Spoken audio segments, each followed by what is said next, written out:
So Nice Guys was a pretty great film. It was smart, funny and thoroughly entertaining, and it was easily one of my favourite films of that year.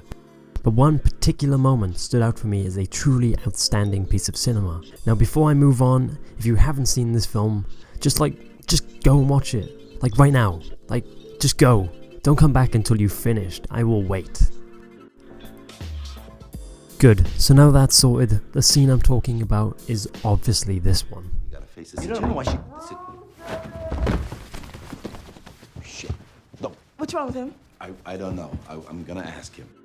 So hopefully you all remember this one scene, and you probably remember it if you do, because like Ryan Gosling's character, you thought the gun was on his ankle. I don't lie, you did. Unless you're like really smart, you totally remembered that you were told about the gun in a dream sequence.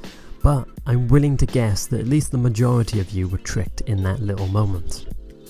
Now I love this moment because while watching it, I went through the exact same realization as Gosling's character, almost beat for beat.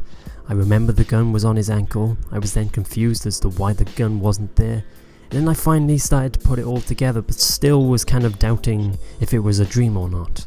Now this creates a beautiful little moment of synchronized emotions that really connects the audience to the character.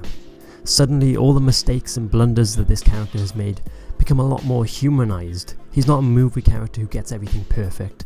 He's a person who makes mistakes and throws guns out of windows, and that feels so refreshing to have a character who isn't perfect and flawless all the time.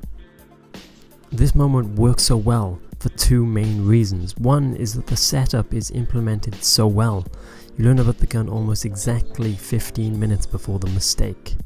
Now this is long enough that you've kind of forgotten that it was a dream, but also close enough that the gun is still in the forefront of your mind. Any later or earlier and you might have either forgotten about the gun, or you would have remembered it was a dream, but the film finds this perfect little sweet spot. Brilliantly, the setup also happens before it was apparent that you were watching a dream sequence.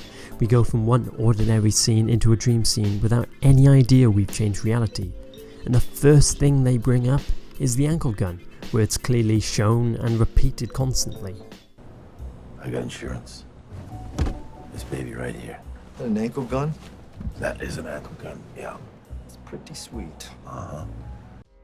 From that point on, the scene slowly descends into fantasy, but by not having a clear transition from reality to the dream and back again, the film blurs the line between what was a dream and what was real, and by keeping that information about the ankle gun so close to that transition, the audience is left not really linking that piece of information to the dream sequence.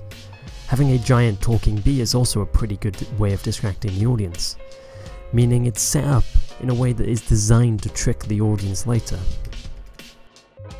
The second reason that this moment is so good is because it completely fits with the theme of the movie.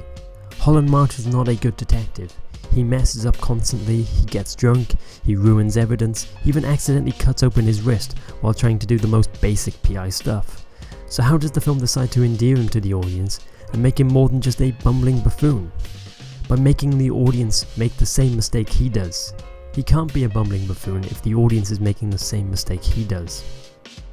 Overall, all these things just reinforce a common theme, and this theme is apparent in a lot of Shane Black's other films. That the world and the violence within it are messy, that mistakes are made, and ironically, everything isn't as easy and as clean as they are in the movies. Run. So thanks for watching, hopefully you enjoyed and found this little video interesting. Please subscribe and check out my other videos. I'd also like to see how many people fell for this little trick, so please comment below and let me know. But that's about it for now. Bye!